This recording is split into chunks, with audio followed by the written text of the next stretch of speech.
আমাদের সমাজে এমন এমন কিছু ব্যক্তি আছে যেই ব্যক্তির জন্য স্বামী স্ত্রীর সম্পর্ক একদম তেতো থেকে তেতো হয়ে যায়, তারপরে তৈরি হয় আলাদা আলাদা ঘরে শোয়ার ব্যবস্থা। তো সেসব তোমাদেরকে অবশ্যই বলবো আজকের ঝাঁকানাকা ব্লগে, সেই সব নিয়ে আলোচনা করব। কি হয়েছে, কি বৃত্তান্ত, সব কিছুই তোমাদের জানাবো। আজকে হচ্ছে বুধবার 11ই জুন। তো অনেকদিন পরে আজকে ভয়েস ওভার করে তোমাদের সাথে ভিডিওটা শেয়ার করছি। তো চলো ঝাঁকানাকা ব্লগটা তোমরা দেখতে থাকো, যে যেখান থেকে দেখছো। আশা করি খুব ঝাঁকানাকা আছো, খুব বিন্দাস আছো। তো welcome back to my channel. আমি Shrabani and you are watching Asansol blogger Shrabani. আমার অবস্থা ঝাঁকানাকা। আশা করি পৃথিবীতে আমাদের এই যে আমরা যে এই গরম দেশে বাস করছি, সকলের অবস্থাই আমার মতন। রাতে ঘুম নেই, সারা রাত জাগা, ভোর 4টে 5টা অবধি জাগা, তারপরে এই অবস্থা দেখতে পাচ্ছ। মনে হচ্ছে যে কী করি, সুইমিং পুলে গিয়ে ডুবে থাকি। কিন্তু সেটা তো আর হবে না। সংসারের যে সুইমিং পুল আছে সের মধ্যেই তো আমাকে আসল ডুবে থাকতে হবে। যতই তোমার শরীর ঝাঁকানাকা লাগুক, অবশ্যই তোমাদেরকে কাজকর্ম করে যেতে হবে। তো আমি প্রথমে তোমাদেরকে যেই ঝাঁকানাকা কথাটা বললাম, কেন বললাম, এই যে দেখতে পাচ্ছ আমাদের বাড়িতে এই মহান পদার্থটা, এটা হচ্ছে কালকে রাতের 12টার সময়কার ভিডিও। তো বড়মশাইকে বললাম যে কুলারটাকে কুলার বলছি, এসিটাকে একটু থাপ্পড় মারো, মেরে ঠেলে যদি চালানো যায় চালাও। আরে ও সেই ডিসেম্বর মাসে আমাদের বাড়িতে এক ব্যক্তি এসেছিল, যা হচ্ছে 4 পা আর পিছনে একটা লেজ রয়েছে, আর মুখের সামনে অনেকগুলো দাঁড়িয়ে রয়েছে, সারা গায়ে লোমাময়। বুঝতে পারছো কার কথা বলছি? ইঁদুর মহারানীর কথা। সেই ইঁদুর মহারানী আমার এই এসির মধ্যে ঢুকে গেছিলো। ঢুকে গিয়ে কি হয়েছে তো বুঝতে পারছি না, এখনও অবধি জানি না। এই রাত্রির 12টা 12:30টার সময় আমরা এই তাণ্ডব করছি, আর আমাদের এই ছেলে হচ্ছে এখানে পড়াশোনা করছে, বিজ্ঞ পণ্ডিত হবে। বুঝতে পারছো? বিজ্ঞ পণ্ডিত। তো আমার এই ঝাঁকানাকা ব্লগগুলো তোমাদের কেমন লাগে অবশ্যই কিন্তু কমেন্ট বক্সে কমেন্ট করে জানাবে। অবশেষে আমরা খুঁজে পেয়েছি। আমি কিন্তু বলেইছিলাম আজ থেকে 5-6 মাস আগে যে বড়মশাইকে, যে এর ভিতরে কিন্তু ইঁদুর ঢুকে তারগুলোকে কুচি কুচি করে দিয়েছে, আর কাটার শব্দও আমার কানে এসেছিলো। বড়মশাইকে অনেকবার ডেকেছিলাম, ওঠো ওঠো ওঠো, নাহলে কিন্তু এরপর থেকে আলাদা ঘরে আমাদেরকে শুতে হবে, কারণ গরমে তুমি এই ঘরে শুতে পারবে না এসি ছাড়া। ঠিক যা বলেছি সেইটাই ঘটেছে। এখন দেখতেই পাচ্ছ লাল তার সবুজ তার সব একাকার করে দিয়েছে। তো বুঝতেই পারলে আমাদের দুঃখের কাহিনী। এই কারণেই বড়মশাই অন্য রুমে শোয় আর আমি ছেলে নিয়ে এক রুমে শুই। কী করব, গরমে তো 3জনে একসাথে এক খাটে শোয়া যায় না, ঘেমে একদম অস্থির হয়ে যাই। যাই হোক, এই গরমের মধ্যে এখন বাজে ঘড়িতে সকাল 8:30 মতন। উঠতে তো পারছিলাম না, ঠেলে ঠুলে উঠলাম, নাহলে শাশুড়িমা আবার চেঁচামেচি করে দেবে, বৌমা এত দেরি অবধি ঘুমাচ্ছে কেন, এইসব ব্লা ব্লা ব্লা। যাই হোক, এখন আলু সিদ্ধ বসিয়ে দিলাম উইথ লবণ। শরীর দেহ মন সব কিছুই যাতে ঠান্ডা হয় সেই ব্যবস্থা করছি। এখানে ভাত অলরেডি বসানো হয়ে গেছে, 1 হাঁড়ি ভাত, আর এইসবই আজকাল খেতে হবে। আলু আর ভাত খাও, কার্বোহাইড্রেট জাতীয় খাবার খাও। তো যাই হোক, চাটা আমার ওইদিকে খাওয়া চলছে আর কি। চা খাওয়া কমপ্লিট আমার। গরমের মধ্যে চা না খেলে আবার মাথার ব্যামো শুরু হয়ে যায় ভাই, ওই জন্য চা খেতে হয়। আর এই যে পোস্তখানা বাটা হয়ে গেছে, আর কালকে সোমবার ছিল, কালকে বাজারে গেছিলাম, তোমরা লাস্ট ব্লগে দেখেছো। সেখান থেকে আমি নিয়ে এসেছি হচ্ছে মুসুম্বি লেবু। এই মুসুম্বি লেবুগুলোই কিন্তু একমাত্র জুনিয়র খায়, ফলের মধ্যে এই মুসুম্বি লেবুটাই খায়, তাছাড়া কোনো ফল উনি খেতে চায় না। মুসুম্বি লেবুগুলো কিন্তু বেশ ফ্রেশ, আর নিয়েছে হচ্ছে 100 টাকা করে কেজি। এখানে 6টা মতন আছে, আর একটা দিতে পারতো, 7টা হয়ে যেত, তাহলে 7 দিনে 7টা মুসুম্বি লেবু আমার কাজে লেগে যেত। যাই হোক, আমি এখন জলে যেটা রোজকার করি, ভিজিয়ে ঠিজিয়ে রাখি, সেইভাবে ভিজিয়ে ঠিজিয়ে রাখলাম। আর কিছু আদা শাশুড়িমাকে বললাম যে কুচিয়ে দাও, কারণ এই যে আদাটাকে ধুয়ে আমি শুকিয়ে তারপরে গুঁড়ো করে রেখে দেবো। গ্রেট করে, ভুল বললাম আর কি, গুঁড়ো করে রেখে দেবো। তাহলে কী বলতো, রান্নার সময় সুবিধা হয়, ফ্রিজে রাখার ঝামেলা থাকে না, এবং অনেক দিন বেশ সুস্থ সবলভাবে থাকে। তো এই দিয়ে দেখতে পাচ্ছ আলুটা কিন্তু আমার অলমোস্ট সেদ্ধ হয়ে গেছে। আর গরমের মধ্যে সত্যি রান্নাঘরে আসা মানে হচ্ছে একটা, কি বলবো, কী যে বলবো, বলার আর কোনো ভাষা পাচ্ছি না।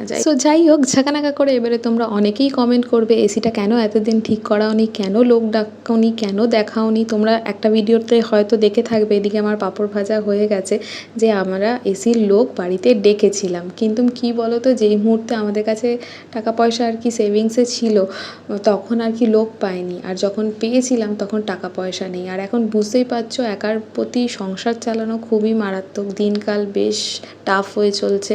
এদিকে পোস্তর ঝোলটাও আমি বসিয়ে দিলাম, যেটা তোমাদেরকে বলছিলাম, মানে জুনিয়রের বাবার একার পক্ষে সংসার টানা খুবই সমস্যা হয়ে যাচ্ছে। কারণ জুনিয়র বড় হচ্ছে, শাশুড়ি মা আছে, আমি আছি, আমাদের অসুখ বিসুখ রয়েছে, সব কিছু রয়েছে, সংসার চালানোর খরচা রয়েছে, সব কিছুতে কিন্তু বরমশাই হিমশিম খেয়ে যাচ্ছে। তো সেই কারণে এখন 3,000 5,000 যাই লাগবে এসিটা ঠিক করতে, আমাদের এই মুহূর্তে ক্ষমতায় কুলোচ্ছে না। ওই জন্য গরমেই কষ্ট করছি, কী করবো বলো, কষ্ট করেই তো জীবন। তো 9:30 ঘড়িতে মোটামুটি বাজতে যায়। এদিকে বরমশাইয়ের খাবারটাও বেড়ে দিচ্ছি, আর এদিকে জুনিয়রের খাবারটাও বেড়ে দিচ্ছি। বরমশাইও বেরিয়ে যাবে, আর গরমের মধ্যে মানে কী বলো তো, তাড়াতাড়ি করতে গেলেও দেখবে সব কিছু লেট হয়ে যায়। তো এখন তাড়াতাড়ি করে নাকে মুখে দুটো গুজে নিয়ে বরমশাই বেরিয়ে যাচ্ছে। তো বুঝতে পারছো, এখন বরমশাইকে আর আমাকে দুজনকে কিন্তু আলাদা আলাদা রুমে শুতে হয়। কি করব, কিছু করার নেই, এসি তো চলে না, প্রচণ্ড গরম, আর আমাদের ঘরের ফ্যানটা না ঘোরেই না। তো বরমশাই আর শাশুড়িমা ওই ঘরে কুলারে শোয়, আমি আর ছেলে এই ঘরেই শুই। ওদিকে দিয়ে যদি আমরা কুলারটাও নিয়ে এই ঘরে চলে আসি, আমরা 3 জনে আরাম করে শোবো। শাশুড়িমার বয়স হয়েছে, উনি গরমে কষ্ট পাবে, সেটাও দেখো শ্রবণীয় হবে না। শাশুড়িমা হয়তো মুখে কিছু বলবে না, কিন্তু মনে মনে তো কষ্ট পাবে, বা ওনার কষ্ট হবে। উনি একটা বয়স্ক মানুষ, উনি যদি অসুস্থ হয়ে যায় তাহলে কি হবে। তো অনেক কিছুই ভাবনা চিন্তা মাথায় ঘুরতে থাকে।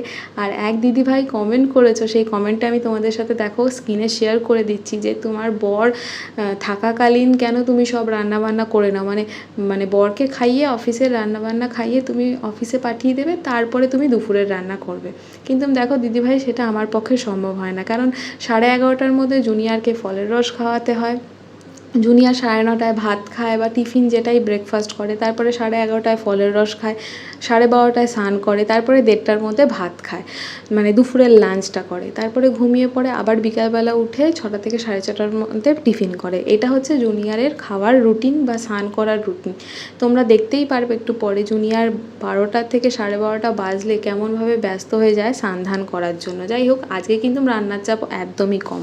এদিকে দেখো কাজের দিদিকেও খাবারটা বেড়ে রাখছি, আমি যতটা পারি কাজ একটু তাড়াতাড়ি করে রাখি। কাজের দিদি এসে খেয়ে নেবে, ওই জন্য ভাতটা আমি বেড়ে একদম রেডি করে রাখছি। আর ওদিকে খালি আজকে হবে আলু ভাজা। আজকে যেহেতু রান্নার চাপ কম, আমি আর শাশুড়ি মা দুপুরবেলা খাবো হচ্ছে তোমার পান্তা ভাত, মানে গরম ভাতেই ঠান্ডা জল ঢেলে লঙ্কা দিয়ে মেখে ভাত খাবো। আর এদিকে জুনিয়রের লেবুর রস বললাম না, মানে 11টা বাজতেই আমাকে রেডি করে রাখতে হয়, কারণ মিছরি দিই, মিছরিটা এখন গুঁড়ো করিনি, ওই জন্য গুলতে সময় লাগবে, ওই জন্য আমি একদম 11টা বাজতেই রেডি করতে শুরু করে দিই, কারণ একটার সাথে আরও 10টা কাজ করি, সে কারণে ওই 11:30টার মধ্যে ওকে দেওয়ার চেষ্টা করি। এদিকে আলু ভাজাটা হাফ ডান রেখে দিলাম। জুনিয়রকে এখন ফলের রসটা আমি দিয়ে দেবো, দিয়ে পরে আমার যে বাকি কাজটা আমি সেরে নেবো। তো এই কারণেই কিন্তু জুনিয়রকে আমি সব যাতে টাইমে করাতে পারি, এ কারণেই আমি বর থাকতে মানে আমার হাজব্যান্ড বাড়িতে থাকতে ওর রান্নার সাথে সাথে, মানে ও যেটা সকালে খেয়ে যাবে, আমরাও দুপুরে হয়তো আরও 2-4টে এক্সট্রা রান্না খাবো।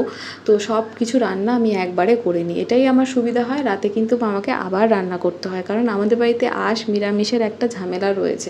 সে কারণে বরমশাই তো নিরামিষ খেতে চায় না, শাশুড়ি মা তো নিরামিষ খাবে, আর আমার কোনো ব্যাপার নেই, আমি সব কিছুই খাই। আজকে যেহেতু হাতে সময় রয়েছে, সেই কারণে কিন্তু আমি টুকটুক করে হাতের মানে যেই ময়লার যে কাজগুলো, মানে ডাস্টিংয়ের যে কাজগুলো, সেগুলো আমি আজকে করে রাখছি, কারণ সময় পাই না রোজ।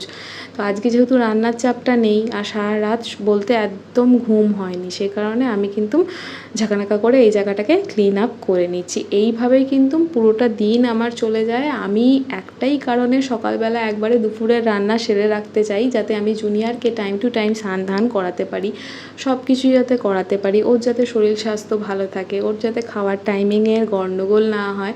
কিন্তু তবুও কিন্তু এখন জুনিয়র তোমাদের সকালবেলা ঘুম থেকে উঠে কিচ্ছুটি খেতে চায় না। তোমরা কমেন্ট বক্সে জানিও তো ওকে আমি সকালবেলা কী খাওয়াতে পারি। ওর খাওয়া নিয়ে খুবই সমস্যা হচ্ছে, যবের থেকে স্যারেলাক খাওয়া বন্ধ হয়ে গেছে, কারণ এখন জুনিয়র 2 বছরের হয়ে যাচ্ছে, আর স্যারেলাক দেওয়া যাবে না। তো সে কারণে আমাকে অন্য ব্যবস্থা নিতে হবে, সেই সবই আমি এখন ব্যস্ত আর কি। আর দেখতেই পাচ্ছ 12টা 12:30 বাজতে জুনিয়রের কিন্তু একদম চলে আসে বাথরুমের কাছে, এসে এই বাথটবের মধ্যে জল দিয়ে সব কিছু করে খেলনা ঠেলনা দিয়ে ওর জল একদম ফুল করে দিতে হয়। ও একা একাই দেখো বাথটবে নেমে যাবে, দিয়ে সানুধানু করবে। জুনিয়রকে এখন আমি একদিন ছাড়া অন্তর অন্তর পারলে রোজই সাবান শ্যাম্পু লাগাতে চেষ্টা করছি। এত গরমের মধ্যে প্রচণ্ড পরিমাণে গায়ে ঘামাচি বা র্যাশ বেরিয়ে গেছে। এটা হাত থেকে বাঁচার একটাই রাস্তা, তুমি বেবিকে সুন্দরভাবে গায়ে সাবান টাবান লাগিয়ে ফ্রেশ করে রাখো। এর মধ্যে যদি মানে ঘামাচির মধ্যে যদি তুমি বেবিকে পাউডার লাগাও তাহলে কিন্তু ঘামাচির পরিমাণ অনেকটাই বেড়ে যাবে। সো বিকেলবেলা হয়ে গেছে, আমরা বেরিয়েছিলাম একটু হনুমান মন্দিরে। তোমরা ব্লগ আসলেই দেখতে পারবে, সেই ব্লগটা আমি আলাদা করে বানিয়েছি। বিকেলের দিকেও কিন্তু আমার কাজ থাকে। জুনিয়রকে আমার খাওয়ানো দাওয়ানো হয়ে গেছে, আমি ঘুরে এসে জুনিয়রকে ফ্রেশও করিয়ে নিয়েছি, ওকে খাইয়েও নিয়েছি। ও এখন খেলা করবে। তার সাথে সাথে আমি তো রাতের রান্না একটু পরের থেকে শুরু করব, মানে ওই 7:30 8টার থেকে শুরু করব। তার আগে আমার কিছু গোছানোর কাজ রয়েছে, যেমন তোমাদের জুনিয়রের জামাকাপড়, আমাদের জামাকাপড় সব কিছুই গোছকাজ করে রাখতে হয়। জুনিয়র সারাদিন যা জামাকাপড় ভেজায়, হিসু করে, এমনি জল ফেলে, সব কিছু একসাথে অনেকগুলো হয়ে যায়। তো সেগুলোকে গুছোতে সময় লাগে। কোনো সময় এই টাইমে গোছাই, কোনো সময় রাত্রিবেলা 11টা 12টার সময়ও গুছাতে হয়। তো এরমভাবেই টাইমটাকে ম্যানেজমেন্ট করে নিই। কিন্তু জুনিয়রকে সব কিছু আগে করিয়ে, জুনিয়রকে সব কিছু টাইমে করিয়ে তারপরে বাকি সংসারের কাজকেও গুছিয়ে নিই আমি একার হাতে। তো যাই হোক, আজকে যেহেতু মঙ্গলবার ছিল ওই জন্যই গেছিলাম হনুমান মন্দিরে। তোমরা ব্লগটা পরে পেয়ে যাবে। সো চলো, আজকের এই ঝাঁকানাকা ব্লগটা আমি এখানেই এন্ড করছি। ভালো লাগলে অবশ্যই লাইক কমেন্ট শেয়ার করতে ভুলো না। আর তোমরা কিন্তু যারা আমার পরিবারের নতুন, তারা কিন্তু আমার ছোট্ট করে চ্যানেলটিকে সাবস্ক্রাইব করতে ভুলো না, আমার পরিবারের সদস্য হতে ভুলো না। আর ভালো লাগলে অবশ্যই কিন্তু কমেন্ট করে যাও একটা। তোমাদের এই ছোট ছোট কমেন্ট কিন্তু আমাকে দ্বিতীয় ভিডিও বানাতে অনেক উৎসাহিত করে। তো চলো টাটা, নেক্সট ব্লগে দেখা হবে।